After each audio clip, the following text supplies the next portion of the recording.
Okay, today we're going to be ranking all of the Total War games and their add-ons in a tier list here. And I'm just going to go in order from left to right here, not in chronological.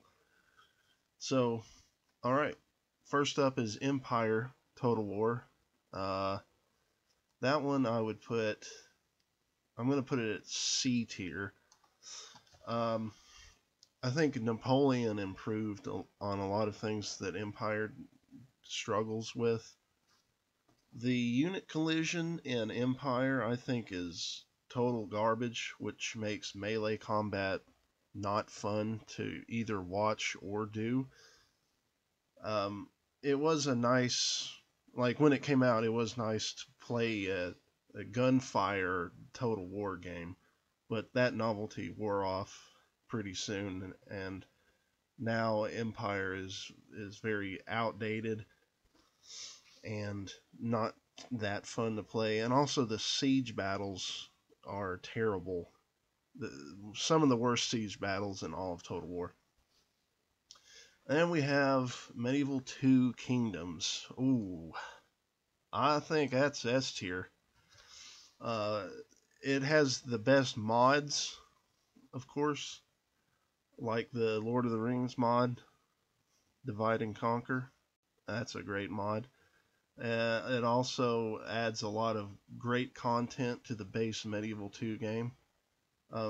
I especially liked playing the Americas campaign. It was fun to play both the Conquistadors and the Aztecs. The Conquistadors were fun to play because they're so overpowered. You could just, fight your way through anything like a knife through butter.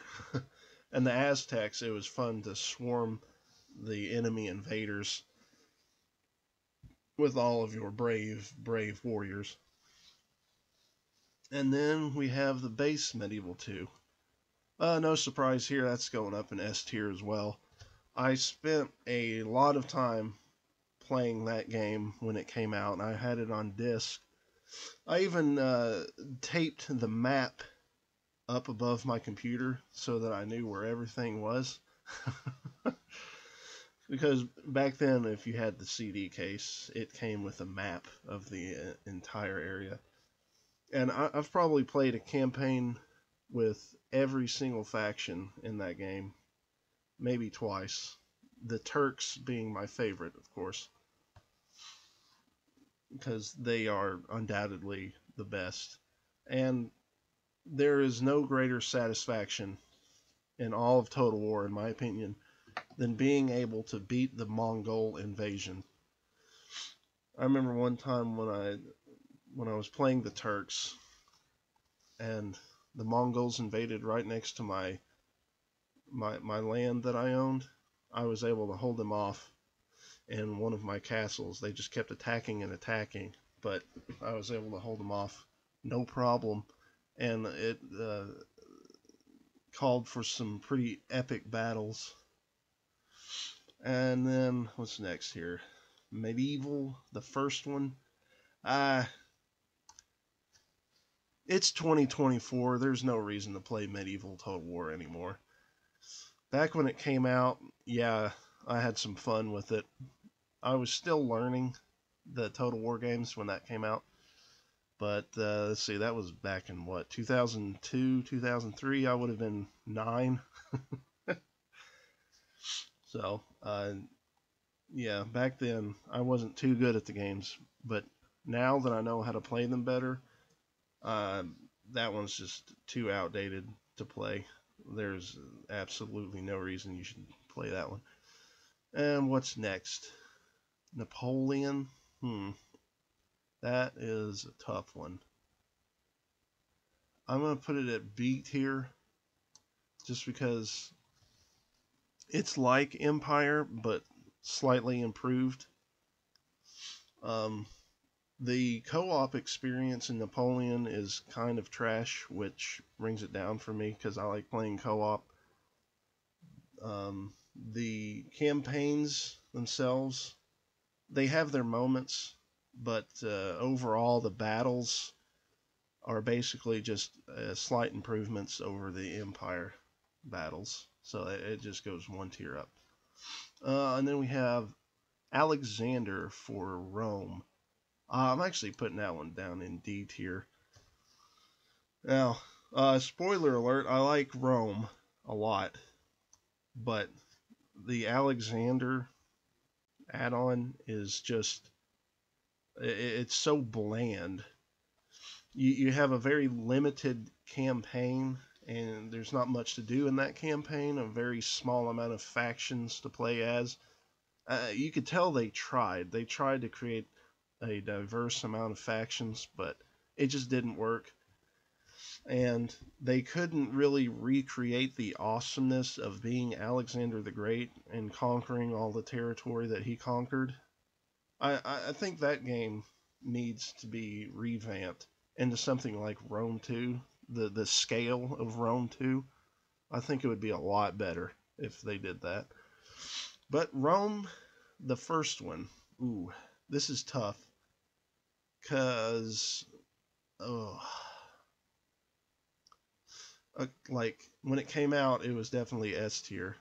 But now, playing it now, there's so many pathfinding issues and AI issues, and it's way too easy to be enjoyable now. I gotta put it in A. It's, don't get me wrong, when it came out, it was the best game ever. I spent so many weekends staying up all night playing that game. I had it on disc, of course, and when my cousin would come over, we'd play it together. And even now, sometimes we'll do co-op, but nowadays, when there's better Total Wars out there, the siege battles and the AI's inability to do anything smart just brings the game down just a little bit. And then same thing with Barbarian Invasion. I would say it's slightly worse than the base game, just because the Horde factions are really, really annoying to fight against. But the game itself, as it plays, is on par with the base game, I think. So, not much difference there. And then we come to Shogun 2, Fall of the Samurai. Ooh, I'm putting that one up in S tier. Now, this one is how you do gunfire battles in Total War, not Napoleon or not Empire. Shogun 2, Fall of the Samurai perfected the gunfire warfare in Total War series. You get really, really awesome battles. The campaign has a nice difficulty to it. It takes a little bit of getting used to, but once you do get used to it, it's a hell of a lot of fun to play. Which brings me to the base game. That one is also S tier. That's actually my favorite Total War game. It is my second most played Total War game. The only reason that Medieval 2 is my most played game is because of the mods, but Shogun 2 is right up there. It's a close second in hours played. The campaign is damn near perfect. I like the realm divide. That adds a nice challenge, because a lot of times in Total War games, once you get to a certain point in the campaign, it's just a breeze. You steamroll everybody. But in Shogun 2, the realm divide really helps with that, I think. And the battles are amazing. Even the siege battles, even though they're basic, the combat is very fun to watch. All the units are very polished. That's a good way to describe this game. It's polished. It is definitely the most polished Total War game. But then Shogun, the first one, is very unpolished. Very similar to Medieval. It's just there's no reason to play the first Shogun in 2024. It's so outdated. It barely even works on Steam. And the campaign mechanics, the 2D, it just doesn't work well. So yeah, I wouldn't even consider playing it. All right, and then we come to Total War Attila. All right. I'm gonna put it in A tier. I think it's a pretty underrated Total War game. I think the battles are S tier, some of the best up there with Shogun 2, but the campaign itself is a little hard to manage, and there's like the province system and the political system in Attila just doesn't work well. It's kind of a pain in the ass to keep up with. So I'd put the campaign at B, the battles at S, which averages out to A tier, of course. And Attila also has some really fantastic mods. You get the Dawnless Days, which is great, and the Game of Thrones mod, which is great. And my personal favorite, 1212 AD, which everybody calls Medieval 3, because it basically is. That's a fantastic mod. Makes it a lot of fun to play. That's where most of my hours from this game come from, is actually 1212 AD. And then we come to Rome 2. I very much like Rome 2. I'm going to put it right up here with Attila. It's slightly better than Attila. The two biggest things that I do not like about Rome 2 are the province system and the political system. Very much like Attila. They are just kind of a pain in the ass to deal with. The political system, especially later on in the game, it just doesn't make any sense whatsoever. It becomes so convoluted, and the risk of civil war doesn't really add much flavor to the game, in my opinion. But I like the time period. It's one of my favorite time periods. I like the battles, actually. And I like the mods, of course. I'm a mod guy, if you can't tell. I like playing mods. There's a lot of good mods for Rome 2 that polish it up a lot. But the battles themselves are pretty awesome.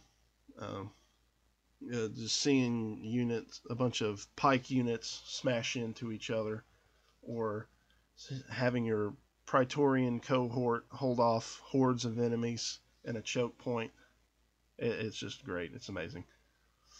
Oh, and of course the heavy onagers that demolish everything. Those are great. And then, let's see. Thrones of Britannia. Ooh, this is a tough one. Because similar to Attila, the battles are better than the campaign. I'm going to put it at B tier. The campaign is actually quite boring. It felt incomplete, I think. And it is a saga. It's like they wrote it off as a saga just so that they could make an excuse as to why it's not a complete game.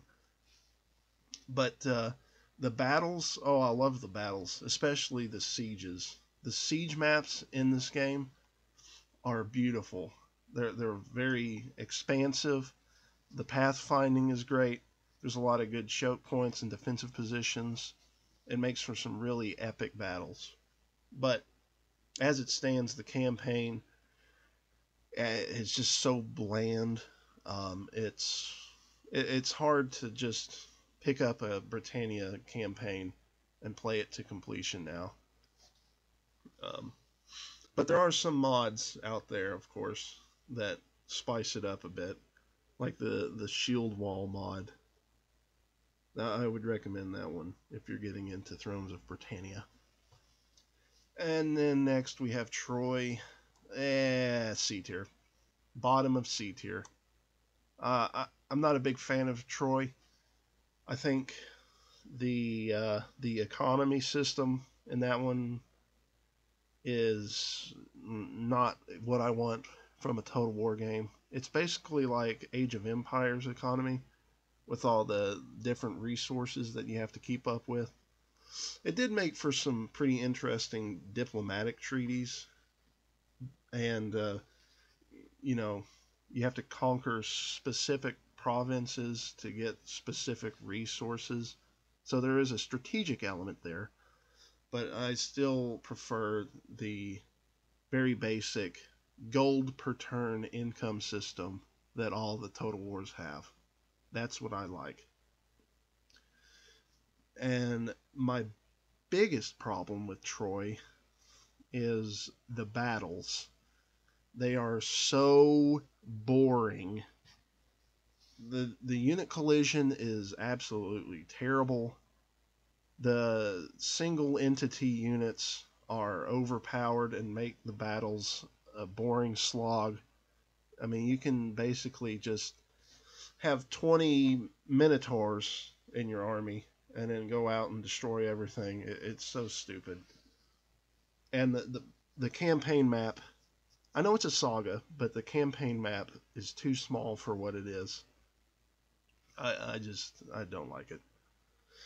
And then, Three Kingdoms. I love Three Kingdoms. Not as much as Shogun 2 or Medieval 2, but Three Kingdoms is aesthetically the most pleasing Total War game. It's very beautiful to look at. I think the units are very polished. The battle animations are very fun to watch. The matched combat makes battles more fun to watch too. And what I love most about Three Kingdoms Total War is the diplomacy system. You get the quick deal option, which it shows you a list of options that you can do, so you don't have to cycle through every faction to see what they can and can't do. And then there's also the once you open a deal with them, it will tell you how they feel specifically about that deal, so you can adjust it as you need to. And there's even like an auto adjust option. You can just push that button, and it will the person that you're doing diplomacy with will say, "Okay, I need 3,000 gold from you, and we're good." And then you just say accept, and it's so simple. I wish every Total War game had the diplomacy system that Three Kingdoms does. It's great. And then we come, what is this? Warhammer 3. I have not played Warhammer 3. I'm not going to lie. So, it's going right there. Warhammer 1. I'm going to put it at B tier. I think it's just outdated at this point in the Total War series. There's really no reason to play Warhammer 1 right now. The only reason you need it is to play Mortal Empires and Immortal Empires, if that's what you're wanting to do, which everybody does, of course. That's the reason I have it. And also because of the DLC, like the Norska or the Wood Elves. But other than that, it's an okay game. The map is kind of small for how many factions there are, and the amount of content is in the game is the biggest problem. I think there's just not enough to do, in my opinion. But of course, it's the first in the series. I guess they really weren't expecting a whole lot of content to be put into the game at that point. Which brings us to Warhammer 2, which does have a lot of content, and it's so much better than Warhammer 1. I'm going to put it at the top of A tier. I think it's a really good Total War game overall. It's very user-friendly. That's the best way to describe Warhammer 2. It's very user-friendly. If you're just getting into the Total War series, then I think Warhammer 2 is actually a really good place to start, because the advice is very helpful. The campaign is pretty easy to pick up if you do have the advice on, and it's very, very expansive. Unlike the first Warhammer, the map in Warhammer 2 is big enough to support all of the different factions that there are in the game. And also, the battles are very, very tactical. You need to know, like, your unit stats, what your general does, where to position your units, how to use terrain, and all of that. It's like Attila in terms of the battles. You really need a good amount of knowledge to be able to win the battles on the harder difficulties, which adds to the replayability value of it. So that's definitely a good positive for Warhammer 2 there. Overall, very good game. And then we come to Viking Invasion. Oh, boop. Yeah, back when it came out, I kind of enjoyed playing it. It's a very small game. There's not a lot to do in it. I know it's an expansion, but it's basically an outdated version of Britannia. So if you're wanting to play Vikings, just play Thrones of Britannia. Um, yeah, it's basically pointless to play in 2024, and that's my whole review of the D tier here. Is don't play these games. It's pointless. If you want to play the ones in C tier, yeah, go for it. Maybe you like Empire better than Napoleon. Sure, that's whatever. Maybe you like Troy. You like the time period of Troy. You like the diplomacy system or the economic system of Troy. Yeah, whatever. But these up here, S and A tier, those are the ones I would recommend wholeheartedly for people just getting in to Total War. So, there you have it.